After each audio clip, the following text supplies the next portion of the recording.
Something we haven't had to do too often in this first half of our summer, Jeremy, water the plants. It is true, yeah. We didn't get any rain here in our backyard. Not the case for those who live in Potter and Tioga counties or even in the Poconos. There were some significant rain showers today. Here in our backyard, we got nada, zip, not a single raindrop.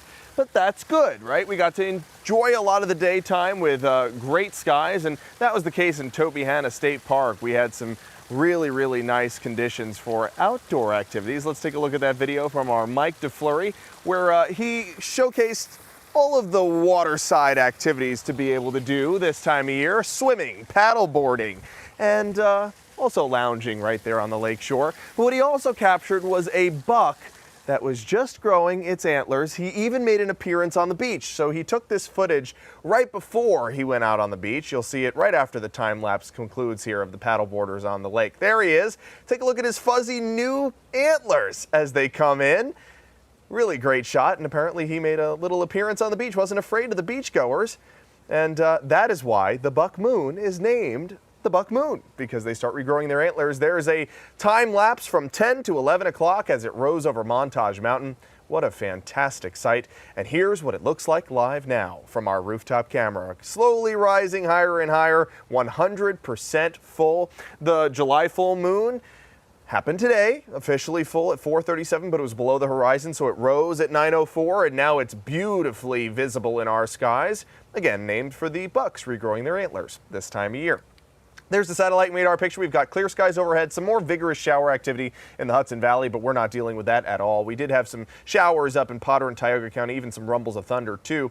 Luckily, most of the day remained dry for many of us, and that'll be the case tomorrow too. We're located on this stationary front, and that's bringing us a renewed risk for rainfall pretty much every afternoon. With the heating of the daytime, the sunshine warming things up, it allows for bubbling up in our atmosphere, and that supplies the energy and the fuel necessary for thunderstorms. There's again that view from our rooftop camera of the full moon. 74 is the current temperature. That humidity slowly on the rise, and those winds quite low, so there is a risk for some fog developing by morning time, but nothing that should obscure our view of the full moon for the next few hours.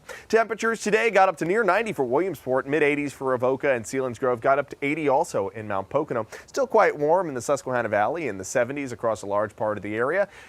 We're in the 60s for the Poconos, Lake Harmony at 68, 68 also in Pleasant Mount, and Storucas at 66. Clear skies tonight.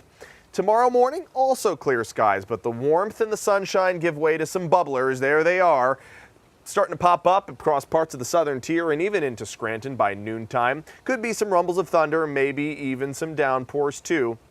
But notice how isolated they remain. Many of us going to remain dry for a large part of your Friday. Now Saturday, similar story. Starting off with some fog in the morning, and then it burns off to sunshine that warms us up, causes the lift in the air, and with the humidity in place, some bubblers. There they are, but they're isolated in nature.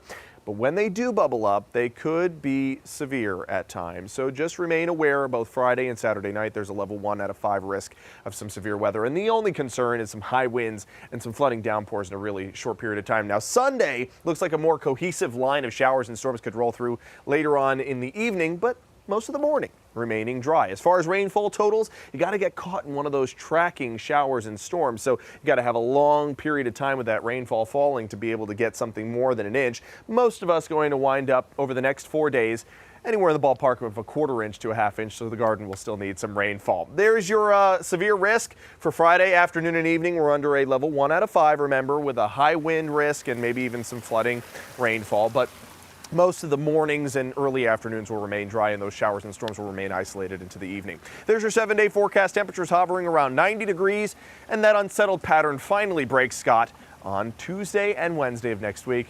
Looking really good for outdoor activities, like maybe spending some time at Tobyhanna State Park. Oh, there you go. I like the way you think.